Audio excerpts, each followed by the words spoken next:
Welcome to the KuppingerCole Analyst Chat. I'm your host. My name is Matthias. I'm the Director of the Practice Identity and Access Management here at KuppingerCole Analysts. We're running up to Cyber Evolution, our cybersecurity/AI event in Frankfurt. And for that, I have invited Warwick Ashford. He is a senior analyst with KuppingerCole Analysts acting out of the UK. Hi, Warwick. Hi, Matthias. Yes, I'm looking forward to Cyber Evolution. I think it's going to be really exciting in Frankfurt. Nice new venue and a whole new look event. And looking at some really interesting stuff. I was looking at the agenda yesterday, and I'll be moderating some of those sessions. So I'm really looking forward to that. Yes, absolutely. Also looking forward to that. I think it's going to be informative and it's going to be fun. I think really. So cybersecurity, and I've mentioned Cyber Evolution having this touch of AI and modern types of reacting to cybersecurity threats, and also more modern, more emerging cybersecurity threats. We want to talk about the opposite today. So we want to talk about some old-fashioned horror that is around for quite a while. And this is something that you highlighted also in an leadership brief, I think, a document that you published last year. And it's still, unfortunately, still a very current topic that we need to look at. We want to talk about RDP and RDP threats, and RDP being a vector for attackers to threatening our services, our machines, our data. First of all, first question, of course, if there is a 3-letter acronym in the room, what is RDP and what does that mean? And why has it become such a critical tool for business as of now? Thanks, Matthias. Yes, the Remote Desktop Protocol, RDP, is one of the key enablers of remote access. Basically, it's a powerful network protocol that was originally developed by Microsoft to enable network administrators and support technicians to maintain, diagnose, and fix problems remotely. So while employees can access their work computers without leaving home or while traveling on business from anywhere in the world. So RDP enables users to connect to another computer in a remote location via a graphical user interface to control a remote desktop session. So that means they can delete or copy text between applications as well, running on the guest and the host machine. So now this is extremely useful for remote working and troubleshooting, which is driving the extensive use of RDP in operational technology or OT networks, as well as IT networks. It's much more cost-effective to maintain OT systems remotely than to keep a dedicated team at each site, sending technicians to work on-site. So consequently, RDP is one of the most widely used remote access protocols. However, RDP is also one of the most popular initial cyber attack vectors, as you mentioned earlier, and it's all too often overlooked from a security point of view. So as you said, we're not talking about something that's super sexy, but it's something that's really important and must not be overlooked. Yeah, right. And popular means it's of course an attack surface that needs to be protected. And as you've mentioned, it's quite dated. It's been around for some while. So I assume there are also known vulnerabilities, so it needs some additional protection. So where are the vulnerabilities and why has it become such a prime target for cyber attackers? And I've read that it's mainly or mostly around the topic of ransomware. Can you explain a bit more what's going on there? Yeah, sure. So you mentioned ransomware. I mean, that was one of the reasons that I got attracted to researching this topic, was that I saw a report that, most of the top ransomware families have been recorded to use this. But I'd say there are kind of 3 main reasons why it's become a prime target. First, anything that is popular is always going to be a target for attackers. They only have to develop an attack once, and then they can apply it widely. And in the case of RDP, its biggest attraction for attackers is that it's so widely used, and that's only increased. So remote access was gaining momentum because it cuts commuting time and cost, it enables a better work-life balance, and it means organizations can hire the best talent wherever they happen to be, and that people can pursue job opportunities without having to relocate, without having to move home. But the COVID-19 pandemic accelerated this trend enormously. So as a result, an unprecedented number of people are working from home, and many appear set to continue doing so, either full-time or in a hybrid fashion. So remote working is now increasingly common, with RDP clients available for most versions of Windows, Mac OS, Linux, Google, Android, Apple iOS, providing connections between clients, servers, and virtual machines. Second, while RDP potentially provides an impressive array of security capabilities, including smart card authentication, 128-bit encryption for data, TLS security, not all RDP clients support these features under all circumstances.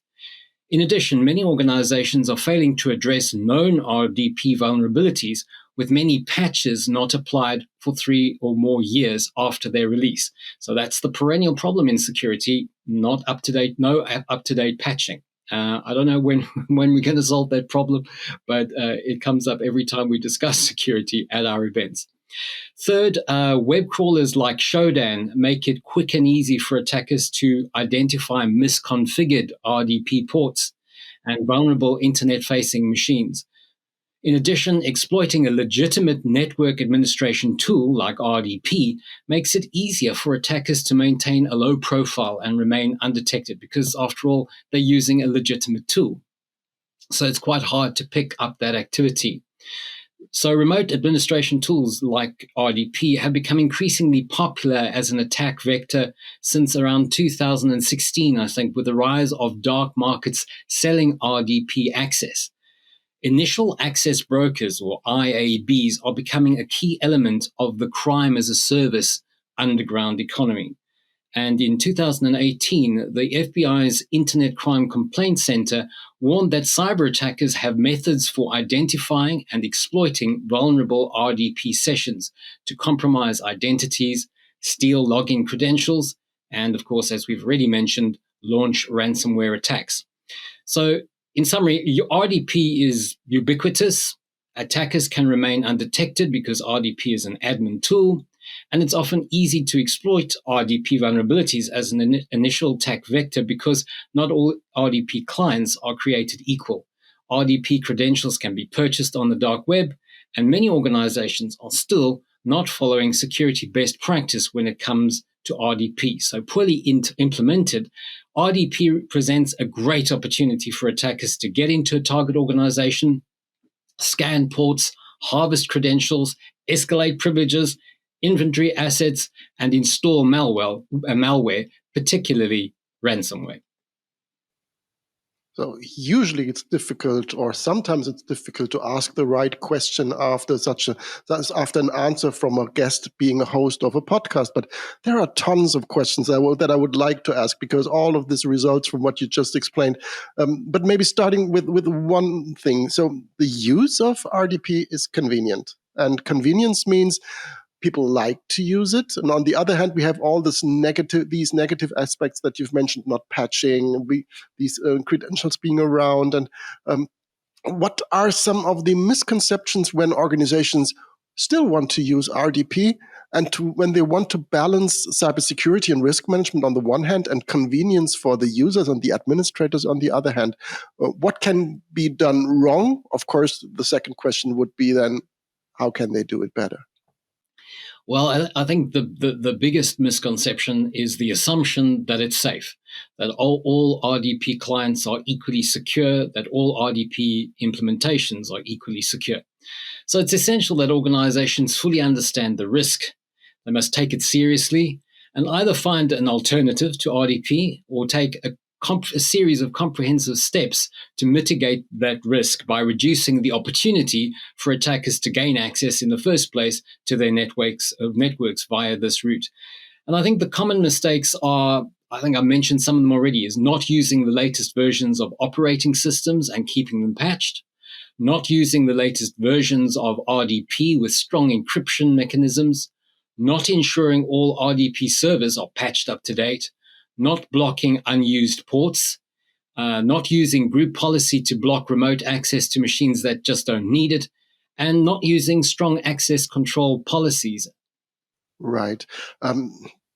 You've mentioned the dark web and the availability of the credentials there.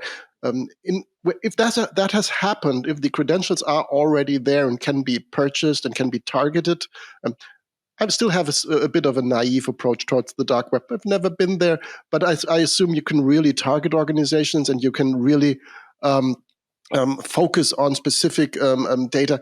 What can you explain in more detail how these credentials are then typically used? Is this the traditional entering a system, lateral movement, moving within the environment? Is this the way that attacks like that work then? Yeah, sure. So basically, it's just getting in and with all the keys to the kingdom. And I think the important thing is that RDP credentials account for most of the IAB listings. They are also widely available for sale on dark markets for as little as $5, according to a research paper that I saw. So for a very small investment, attackers have the means of taking control of a powerful network protocol, and this allows an individual to control the resources and data of a computer over the internet. So it's kind of just enabling them to kind of walk through the front door, basically, without any checks. So RDP provides complete control over the desktop of a remote machine. So armed with stolen RDP credentials, attackers can establish a remote connection with the target machine with the same rights as anyone logging in as with legitimate credentials, including, as you said, the ability to move laterally, exfiltrate data, install ransomware, and so on. Right. Second question was how to do it better. You've mentioned the patching, and I think this is true not only for RDP vulnerabilities or these types of attacks. This holds true for everything that we do in IT. And you've mentioned, or I've mentioned your document, and in this document, you've mentioned lots of recommendations on best practices to avoid or to mitigate these risks. What would be some recommendations that you would give the audience just right now to say, okay, what should an organization do to continue using RDP, but to do it properly? Well, like most things in security, I'd say a comprehensive approach is best. Understand your exposure and fill in the gaps. But if organizations who are using RDP do nothing else, they should avoid using open RDP connections over the internet. Avoid giving anyone direct access to an RDP server. Enforce strong login policies. Use the latest versions of the operating systems, keep them patched, as you said. Use the latest versions of RDP with strong encryption mechanisms, because not all of them have that, and ensure that all RDP servers are patched up to date. Right. RDP to me sounds always a bit like early 2000s when it comes to using these services. On the other hand, you've mentioned in your document that zero trust and applying a zero trust approach could also help in mitigating this risk. So we have this more or less a bit dated technology, but still very currently used. And on the other hand, modern concepts like zero trust. How can zero trust help in mitigating that risk and improving security? How does that play together? Well, at the simplest level, zero trust, to me anyway, is a security model or a paradigm in which there's a strict identity verification and access control for every user or device in a network, ensuring that data is secure while at the same time ensuring that it's accessible to all those who need it.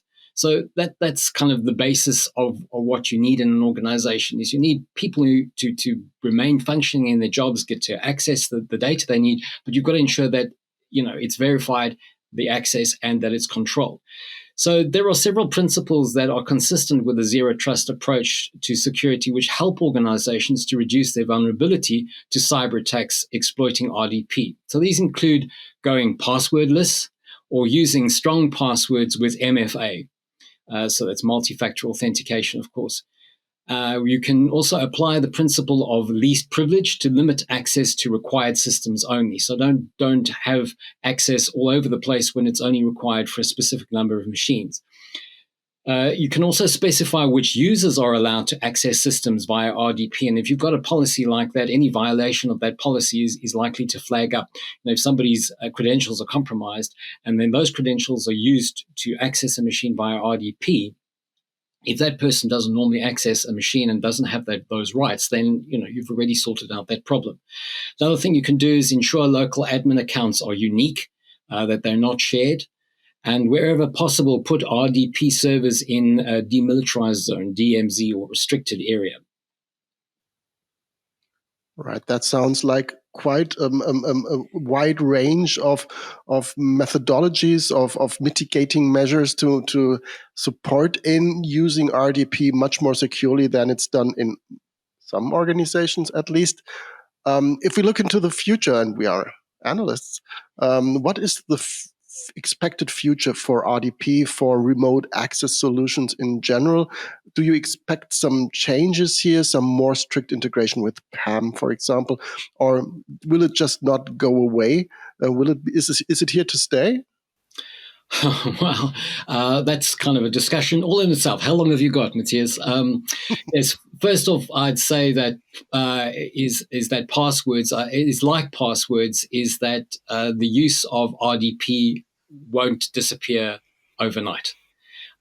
It's too widely used. But organizations should continually reassess why they need RDP, and they should explore potentially safer alternatives, such as a remote desktop gateway, which serves as a kind of intermediary or gateway for RDP sessions, providing a secure and controlled way to access remote resources. And that's very much in line with zero trust, as we discussed earlier. Where RDP is deemed to be absolutely necessary or people don't want to move off of it straight away, protect your systems by using a firewall, for example, and monitor and secure RDP with intrusion detection and endpoint protection systems. Security and compliance considerations, I think, are going to drive the adoption of remote access solutions that offer robust security features such as encryption, MFA, and better still, passwordless MFA, as we are always recommending at KuppingerCole. RDP and other remote access solutions will need to align with zero trust principles as this gains traction, and I really do think it is, because it makes the most sense in the modern world. And then in terms of future technologies, I think we'll see a lot of evolution in remote access solutions in the coming months and years. Remote access solutions will need to adapt to provide secure access to things like edge devices and systems. Cloud-based remote access solutions and desktop as a service, I think, are likely to become more prevalent and as alternatives or in conjunction with RDP. And then talking about cloud, remote solutions need to accommodate hybrid and multi-cloud environments, because that's just the reality of today's business IT. I'm sure you'll agree. And there will need to be a focus on performance and user experience. So solutions that offer low latency and high quality video and audio and ease of use will be more popular. And then I mentioned compliance earlier. That will continue to be a factor. Remote access solutions will need to ensure support for regulations. And we can't talk about the future without talking about AI and automation.